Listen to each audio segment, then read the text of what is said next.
Assalamu alaikum and welcome to this video on box plots. So let's click on this box plot. You can see we are having the option of add dimension and add measure here. So let's add the dimension, or let's say I'm interested in analyzing the dosage form. That means the type of medication that I've taken, whether it's a capsule or an oral or a suspension. So dosage form has apparently lots and lots of just I think around 10 different unique values. So I want to put a filter on that basically. So I'll just drag a filter pane as well. And for the filter pane, I'm going to add the same dimension as the dosage form. So it's going to give me the different values that I have. So I'm just going to minimize it like this. Okay. And for the measure, let's say I'm interested in finding out the line item value. So I'll just interested in the count of the line item value. And now if I click on this edit sheet, so what we see here is that on selecting the different on selecting the different options for dosage form, I'm getting the bar chart. So this is, let's say for the tablets, I want to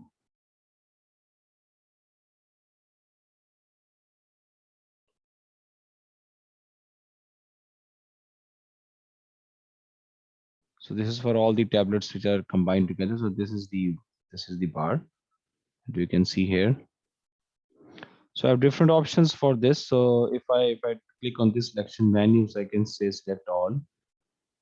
So for all of them, for all the dosage forms together, this is the bar chart, or the box plot, for example. And I can say deselect, and I can just select a few of them. So as I keep on selecting the box plot, you can see it changes. So we can adjust it according to that. Okay. So for example, let's make an interpretation regarding one of the entities here. So you can see here, there's when I selected the capsules, then we have the box plot like this. So the number of the so the line item values for the capsules is varying between maybe like 10. So you can see that the data is here. The first quartile is 30, is varying between 30, and the third quartile is 170. So the line item value for the capsules is varying between 30 and 170, with the maximum value of sorry about that. The maximum value is apparently, I think it's 291. So 1.5 IQR represents the range for outliers. So outside of these ranges, plus or minus, we can categorize that as an outlier. Currently, we don't have any outliers. So maybe if we select more, so you can see I have one outlier we have here. If I select these,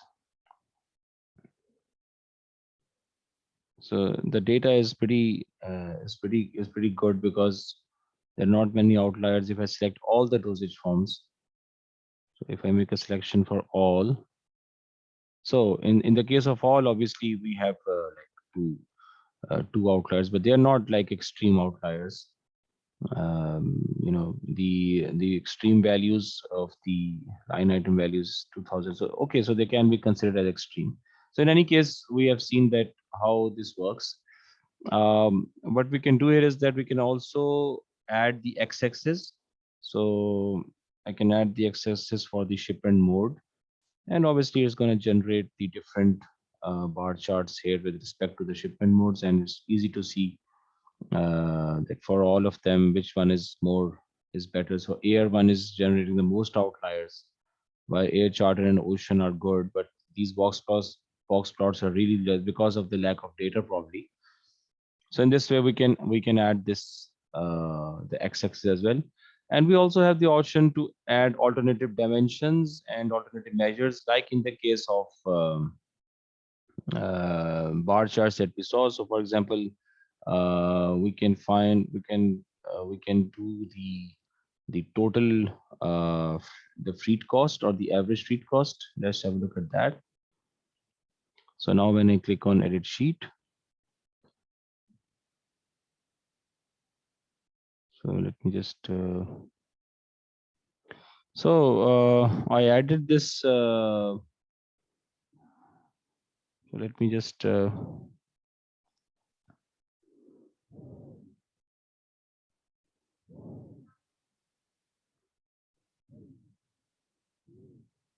about that.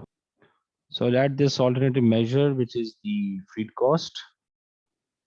So I'll take that as the average feed cost. Okay. And now when I go to edit sheet, so all of these are selected basically. So let me just do something like this. And I can also zoom in further on this by using this full screen option. So what I can do is that go on the exploration menu, and in the exploration menu, I can click on this average feed cost, and then I can click on apply, and this apply, and you can see here that it's showing the average feed cost for this. So this is how I can manage this, and it's made the changes here that it made it as the primary one and the 9 item values here, but I can alternate between these two. Now the box plus block spot elements preset is standard to key. I can also have percentile based and standard deviation, but this is more, I think, is standard to understand. Let's see what happens when I say percentile based. So it does not make a difference to the obviously the okay. This does makes a difference to the size of the box. So let's take it as the standard. So this is the whisker length is the standard one 1.5. And then obviously also I have the appearance options. I can have either the horizontal or the vertical one, and I can either decide not to show the whisker ticks, or it's good to show those ticks. And also you can go for the colors. So I can have a custom color. So this seems okay. The box color is probably somewhere here. So you can have this. So this is all with respect to the box plot. Thanks for watching.